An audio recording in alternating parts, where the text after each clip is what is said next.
The fighter leader. Why participative leadership wins before the battle begins. There's a dangerous trend quietly making its way through organizations, businesses, schools, ministries, and even families. We have become enamored with the image of leadership while slowly drifting away from the practice of it. Today, influence is often measured by followers instead of follow through. Authority is confused with position. Visibility is mistaken for credibility. We celebrate titles, corner offices, social media platforms, executive parking spaces, and organizational charts while forgetting a timeless truth. People do not give their hearts to titles. They give their hearts to leaders who have earned their trust. We live in an age driven by symbols. Everyone wants to wear the uniform. Few want to carry the weight. Everyone wants to stand on the stage. Few are willing to help build it. Everyone wants to be called a leader. Far fewer are willing to become one. Throughout my 23 years as a United States Marine, my years in ministry, my time teaching young leaders in the classroom, and now as an entrepreneur and organizational leadership practitioner, one lesson has remained remarkably consistent. Leadership has never been about asking people to do what you are unwilling to do yourself. Leadership has always been about participation, not participation for appearances, participation for transformation. The birth of the fighter leader. Every leadership philosophy has an origin story. Mine did not begin in a classroom, a boardroom, or even a graduate school. It began as a young infantry Marine, assigned to 1st Battalion, 8th Marines in the mid to late 1990s. Like many young Marines, I constantly searched for ways to become a better warfighter and a better leader. During that time, I came across an old infantry publication that discussed what it called the fighter leader. The term immediately captured my attention. It described leaders who did not lead from behind the desk or from the rear of the formation, but who inspired confidence by sharing hardship, embracing risk, and standing shoulder to shoulder with their Marines and the people they led. The concept was simple, yet profound. Before everyone would follow your command, they first had to trust your character. At the time, I appreciated the concept from a tactical perspective. Over the next 20 some odd years, however, I lived it.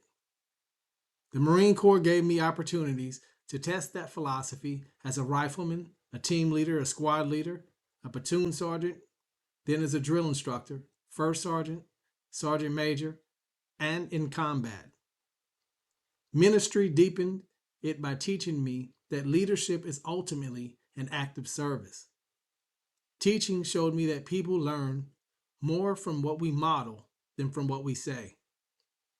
Entrepreneurship reinforced that organizations rise and fall on the character of their leaders. Fatherhood and marriage constantly reminds me every day that the most important people we lead are often waiting for us at home. Looking back, I realized I hadn't merely adopted the fighter leader concept. I had been refining it. What began as a military leadership idea gradually evolved into a universal leadership philosophy that transcended uniforms, professions, and industries. Today, the fighter leader concept is built upon three timeless principles: model the standard, take the hit, and pass the praise. Those three principles have guided me in the barracks, on the battlefield, behind the pulpit, in the classroom, in the boardroom, and around my family's dinner table. The uniform may change, the mission may change, the people we lead may change, but the principles of great leadership never do. Although I first encountered the term as a young infantry Marine, I would spend the next 2 decades discovering just how deep its meaning truly was. The fighter leader concept eventually became the framework through which I understood leadership, not only in the military, but in ministry, education, business, and in family life. Simple, yet profoundly difficult. These principles are not just techniques designed to make someone more charismatic, they are habits that shape character over time. The fighter leader understands that leadership begins long before a crisis ever arrives. Every conversation, every small decision, every difficult assignment, every act of humility, every moment when no one is keeping score. Those moments are quietly constructing something far more valuable than authority. They are building trust, and trust is leadership's greatest currency. Napoleon Hill observed, "No one may become a permanent success without taking others along with them." He understood something many organizations still struggle to embrace today. Leadership is never an individual accomplishment, it is a collective transformation. Earl Nightingale taught that people with goals succeed because they know where they're going. I would add another thought: people following leaders succeed because leaders have goals. Sometimes you have to become the goal until people establish them themselves. In today's world of instant gratification, shrinking attention spans, and transactional relationships, participative leadership has become more important, not less. Technology may change, organizations may evolve, generations may differ. Human nature has not. People still ask the same questions they have always asked those who leave them. Can I trust you? Will you protect me?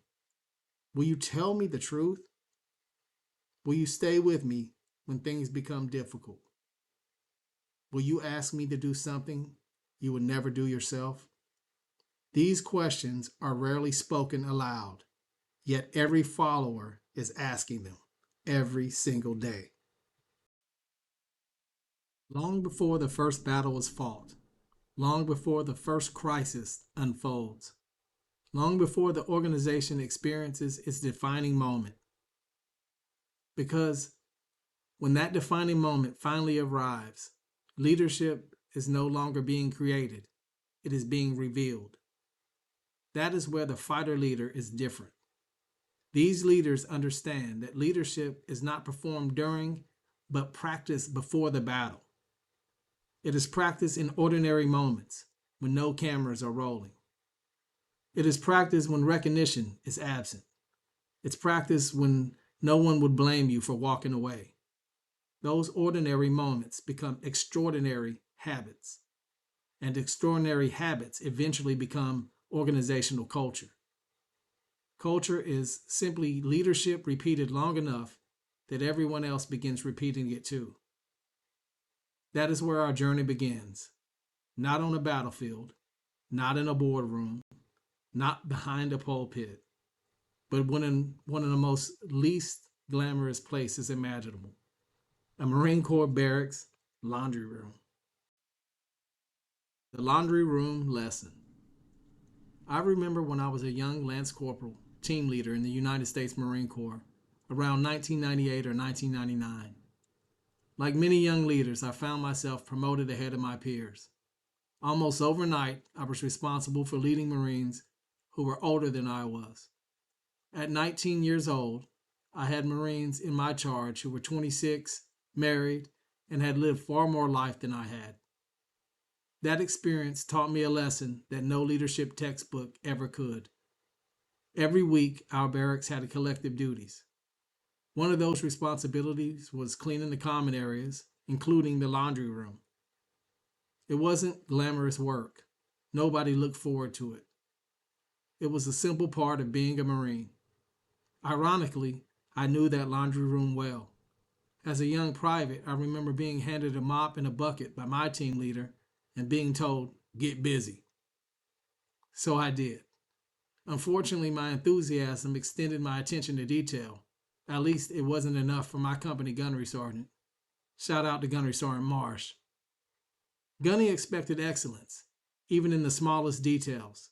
He understood something I would not fully appreciate until years later.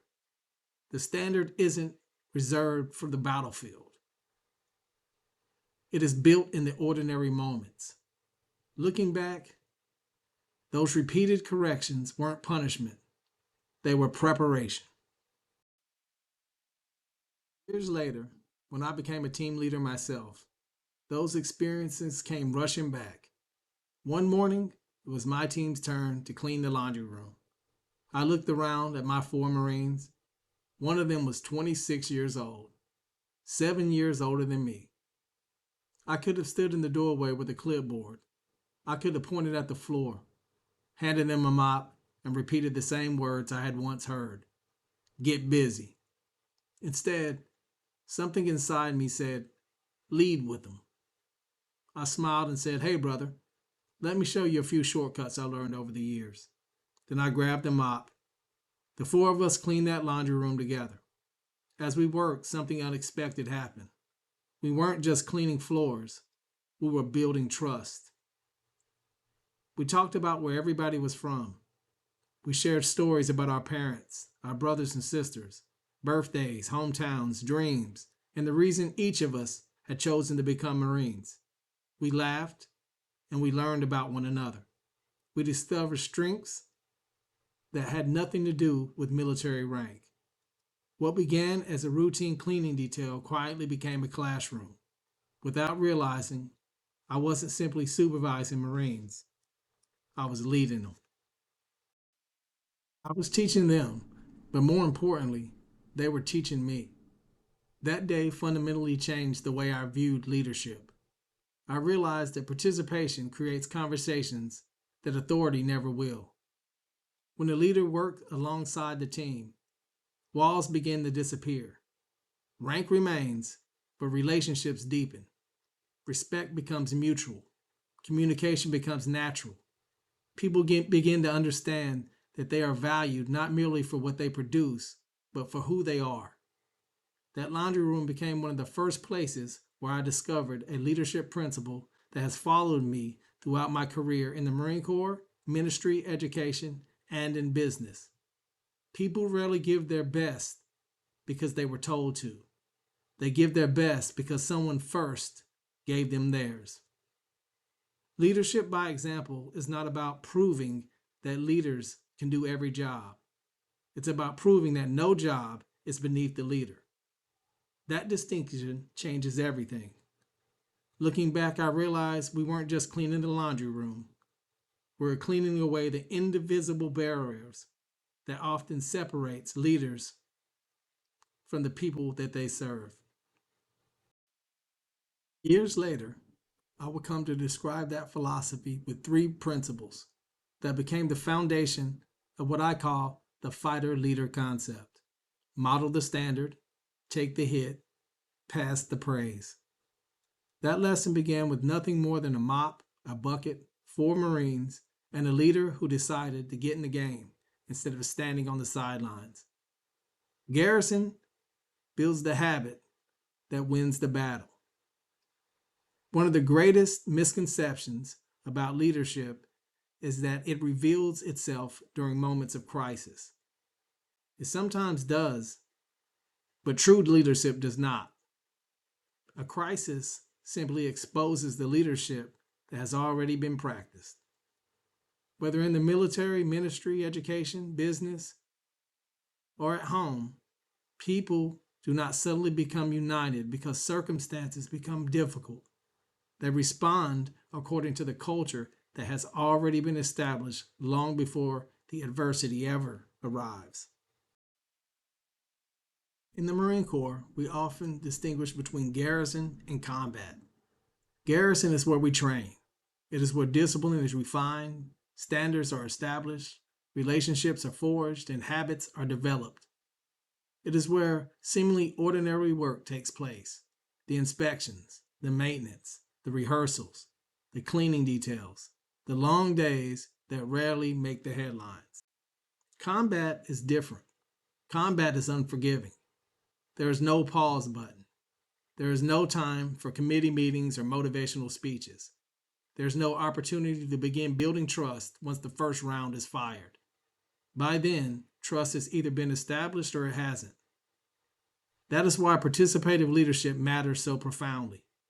When leaders consistently participate alongside their people during the ordinary moments, they are making deposits into what I call the bank of trust. Every shared hardship is a deposit. Every difficult conversation is a deposit. Every act of humility is a deposit. Every moment a leader chooses service over status is another deposit. Then one day the organization experiences a crisis, a turning point, a defining moment. That is when withdrawals are made. The remarkable thing about organizations with healthy leadership cultures is that when the pressure mounts, leaders often say very little. They simply move, and everyone moves with them.